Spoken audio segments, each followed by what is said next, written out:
Hey yo yo, salut la famille, j'espère que vous allez bien. Moi ça va. Aujourd'hui dans cette vidéo, nous allons essayer un peu de voir comment mettre en place un système de fingerprint access control. Mais avant tout, nous allons vous dire, si vous êtes nouveau sur la chaîne, n'oubliez pas de faire ça, de vous abonner, d'activer la cloche de notification pour ne rien louper de nos prochaines vidéos. On se retrouve après le générique, c'est parti.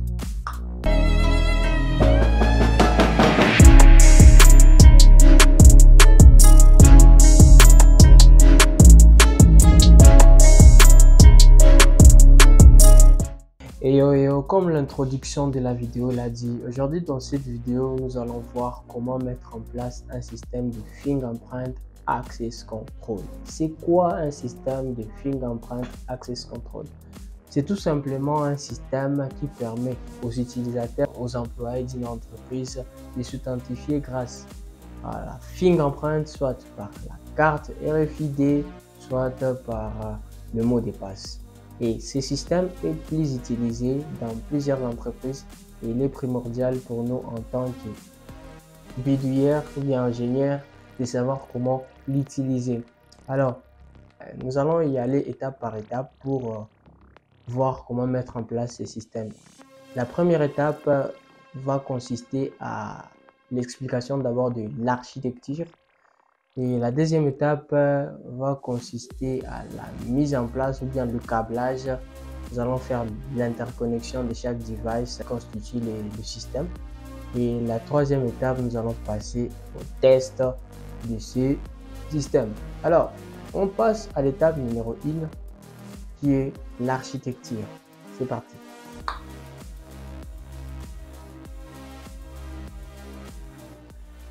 Voici l'architecture de notre système.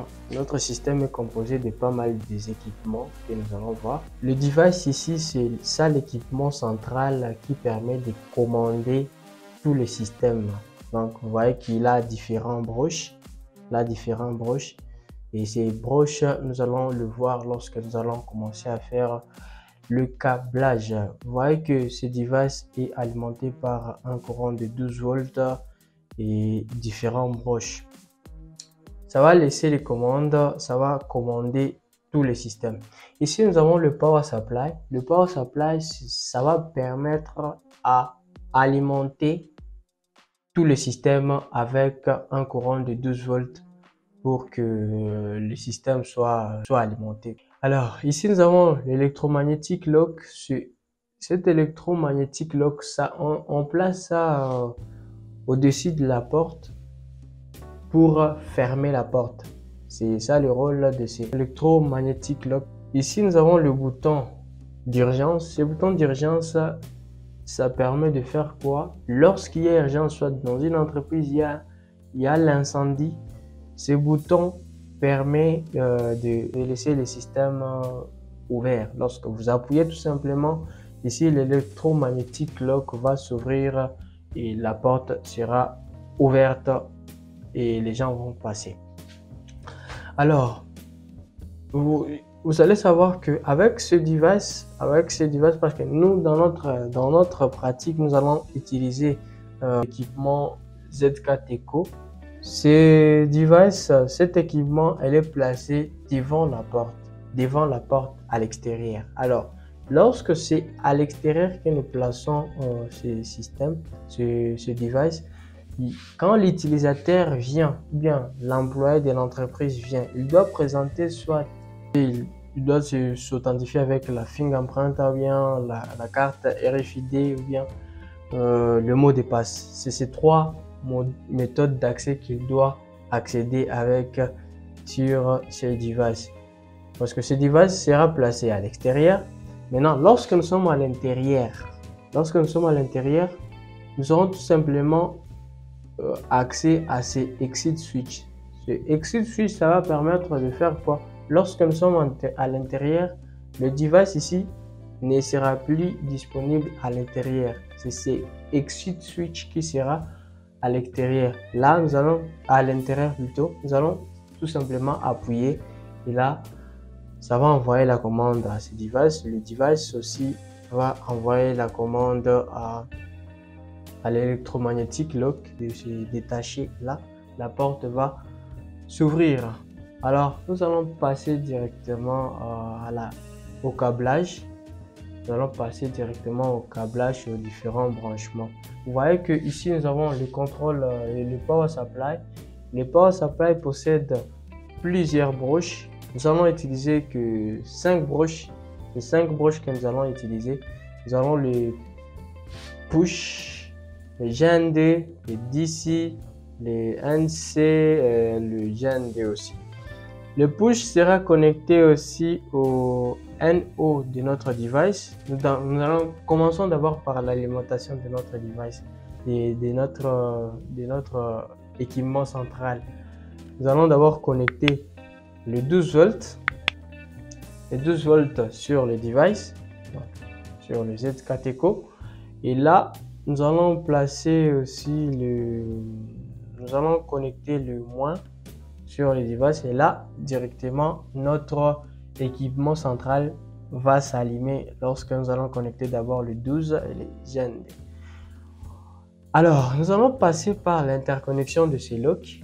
Le lock sera connecté, nous allons connecter par le NC. Le NC va se diriger par la polarité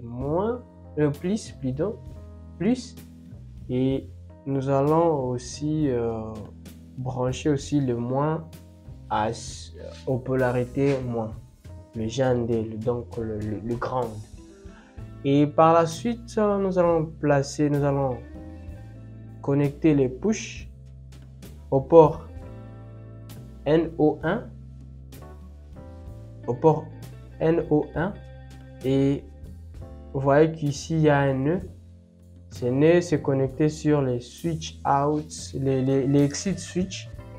L'exit switch aussi va se connecter sur l'autre extrémité du port switch. Du port switch va se connecter au port COM. Et ce port COM, nous allons faire sous forme d'une liaison entre les COM et les GND. Bon, nous allons le voir comment est-ce que nous allons faire lorsque nous allons faire le câblage. Nous passons directement à la connexion de notre bouton d'urgence. Notre bouton d'urgence, nous allons connecter ça sur NC1 et là, ça va monter jusqu'au NC1 de notre électromagnétique lock. C'est tout comme explication pour l'architecture et l'interconnexion. Là, je crois que vous avez bien compris et là, nous pouvons déjà passer à l'interconnexion pour finir avec le test de notre système de Fingerprint Access Control. On passe à la pratique.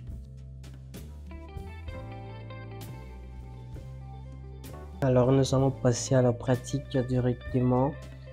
Ici nous avons le device en soi. Elle est de marque Z4 Eco. Vous allez voir que ça possède un port TCP. Là vous pouvez connecter directement sur la machine et les différents broches que nous avons vu sur l'explication de l'architecture. Vous voyez que nous avons le DC 12 volts, le GND, les COM1, les NO1, les NC1. Ici, vous devez savoir une chose, que avec ce device, nous avons l'autre côté, c'est le maître et l'autre, c'est l'esclave. Comment ça? Parce que avec ce device, vous pouvez connecter l'autre extension, soit le fingerprint de l'autre côté, de ce côté ici. Vous voyez que nous avons les différents broches. Le même broche d'ici, ce sont les mêmes broches d'ici. Donc ça c'est le maître et l'autre c'est l'esclave. Alors ici nous avons le power supply, les différents broches que nous avons vus sur l'architecture, le contrôle, le contrôle plus, contrôle moins, push, le ground, le DC et le NC, le ground aussi et les NO. Alors, nous avons aussi le lock. Nous avons le lock. C'est ce lock, donc l'électronique magnétique. L'électromagnétique, c'est ce qui se place, je vous disais, que ça se place sur la porte, donc au-dessus de la porte. Et ça aussi, donc il y a l'un qui se place sur la porte, ça se place sur la porte et ça sur le cadre. Donc, je disais, c'est ça qui se place, ça se place sur la porte et ça se place sur le cadre de la porte pour permettre le mouvement là le mouvement là, c'est un peu ça. Alors, nous allons passer directement au branchement.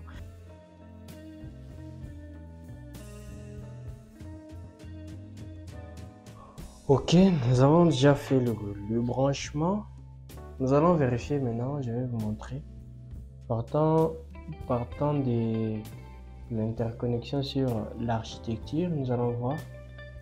Ici d'abord, nous avons nos deux boutons poussoirs, le bouton exit et le bouton d'urgence, les boutons d'urgence. Nous avons commencé d'abord par brancher notre fingerprint, donc notre marque fingerprint ZKTKOH. Et une chose, je vais vous signaler un truc. Lorsque vous êtes en train de faire la connexion, il faut vous rassurer que c'est au même broche que vous avez bien fermé, vous avez bien connecté le câble.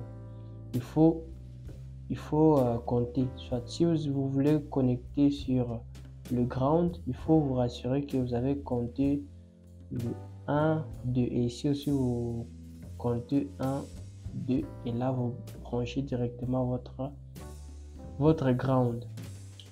Si c'est les 12 volts, vous devez compter 1, 2, 3, 4. Donc c'est à la quatrième place que vous devez placer votre câble. Vous voyez ici, nous avons connecté d'abord le ground. 1, 2, c'est le ground le moins. Et 1, 2, 3, 4. Nous avons branché le câble vert blanc qui vont se diriger directement ici sur le device.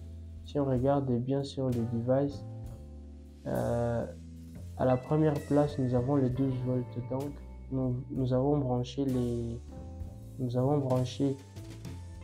câble vert blanc, oui.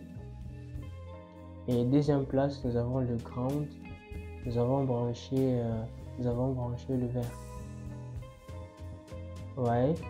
Alors, nous avons terminé de brancher d'alimenter d'abord notre device avec les 12 volts.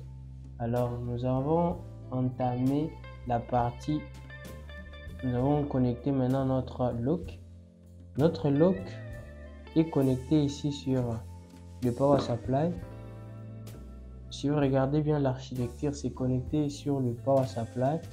Et le rouge, nous avons connecté ça sur nous avons donné ça à la couleur chocolat et chocolat en blanc.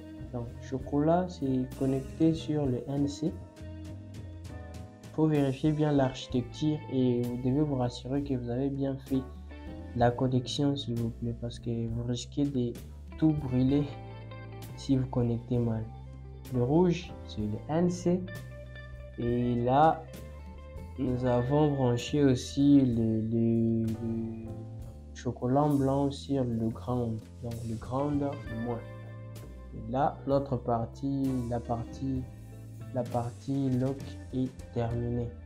Pour l'exit, donc l'exit switch, ce bouton ici, nous avons branché sur le NO. Le NO, vous vérifiez bien. Ici, nous avons le NO sur le device.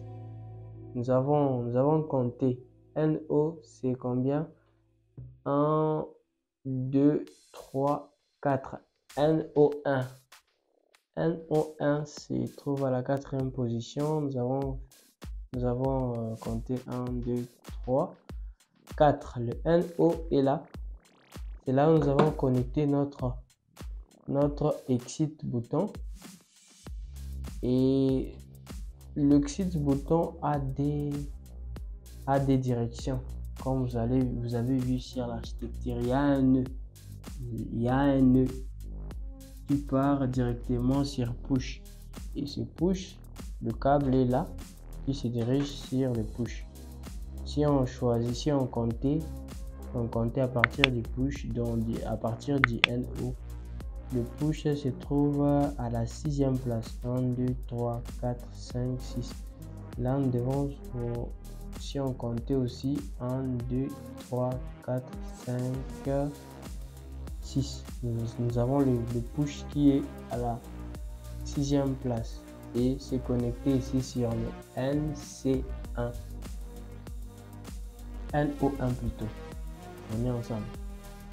Alors, quoi d'autre? Ici, le bouton d'urgence. Le bouton d'urgence c'est connecté sur le NC1. Le NC1, si on comptait ici sur le device, c'est 1, 2, 3, 4, 5. À la 5e position. On compte ici aussi 1, 2, 3, 4, 5. Donc, vous voyez que c'est à la 5e position que nous avons connecté notre bouton Exit. Vous voyez? Et là, le bouton Exit aussi se dirige sur le bouton NC de notre lock. C'est ce bouton là, vous voyez, ça se dirige. Donc ici nous avons deux boutons, le bouton Exit et le bouton d'urgence. Et là maintenant nous allons passer à la configuration des utilisateurs pour faire maintenant les tests et voir si notre système a bel et bien marché.